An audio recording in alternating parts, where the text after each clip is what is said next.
Hello বন্ধুরা, সবাই কেমন আছো? তো আশা করি খুব ভালো আছো। তো আজকে চলে এলাম একটা ছোট্ট মিনি ব্লগ নিয়ে। তো তোমরা দেখতেই পাচ্ছ সামনে কদবেল আছে, তাহলে নিশ্চয়ই তোমরা বুঝতে পারছো যে আজ এর কী হবে। তো আমাদের এখানে যে কদবেল মাখা হবে, তো এখানে কদবেলটা ফাটিয়ে নিচ্ছে। শীতকালে তো কদবেল খেতে খুব ভালোই লাগে, তোমরা জানো। আর ঠান্ডা ঠান্ডার সময় তো ভালোভাবে কদবেলটা আমরা ভেঙে নিলাম। তো এর পরপর আমরা অনেকগুলোই কদবেল ভেঙে নেবো। তো তোমরা দেখতে থাকো আমরা কি করে কদবেল মাখাই।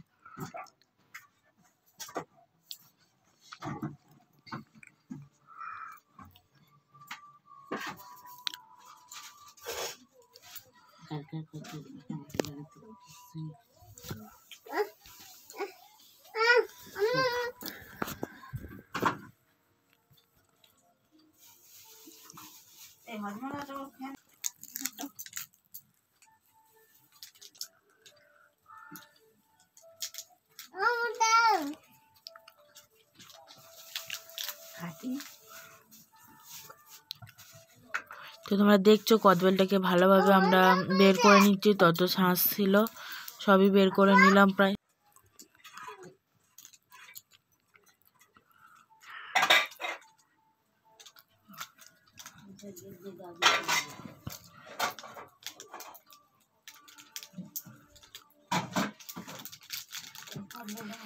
তো আমরা আর একটা কদবেল ভেঙে নিচ্ছি, তোমরা দেখতে পাচ্ছ।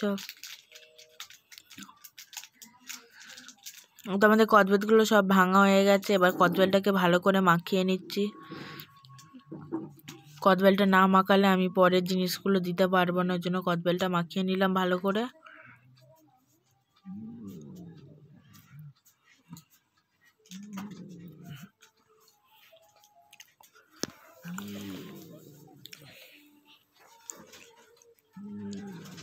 তো এখানে আমরা নুন দিচ্ছি, নুনটা আলাদা করে রাখছি, যেহেতু যতটা নুন লাগবে ততটা দেবো। পরিমাণ মতো না দিলে বেশি নোনা হয়ে যাবে।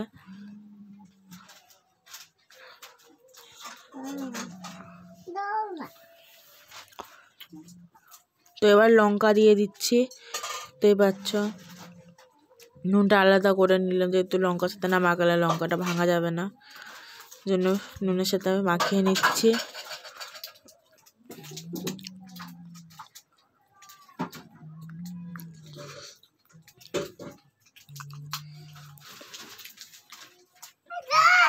তো এখানে আমাদের দেখতে পাচ্ছ আবার দিচ্ছি জিরের গুঁড়ো। তোমরা কে কে এতে জিরের গুঁড়ো দাও কদবেল মাখাই বলো, জিরের গুঁড়ো দিয়ে দিচ্ছি।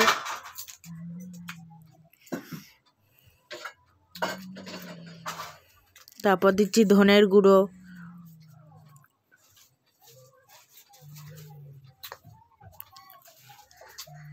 তারপর দিয়ে দিলাম লঙ্কার গুঁড়ো।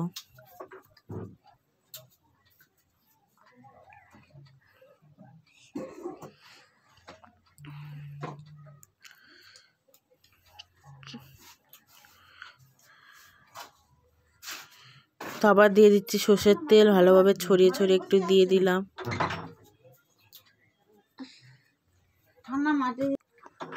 এবার ভালোভাবে মাখিয়ে নেবো। তেলটা প্রায় দেওয়া হয়ে গেছে।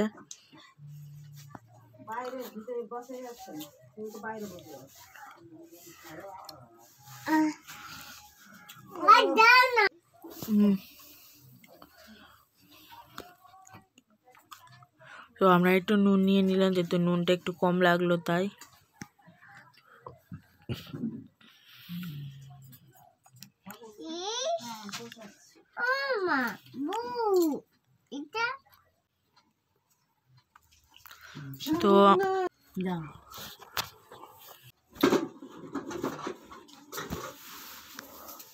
তো তোমরা কার কার শীতকালে কদবেল মাখা খেতে ভালো লাগে অবশ্যই কমেন্ট করে জানিও। তো আমরা এটা দুবার মাখানো হলো আমাদের শীতকালে, তোমরাও মাখিয়ে খাবে এরকমভাবে, তোমাদেরও খেতে খুব ভালো লাগবে।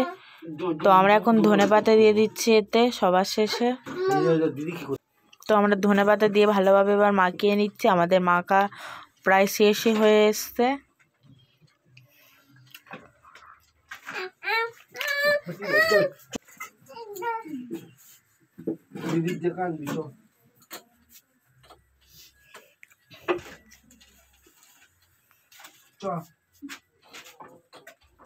তো তো খেয়ে দেখলো হেভি হয়েছে, দেখতেই পাচ্ছ ওর মুখ দেখে।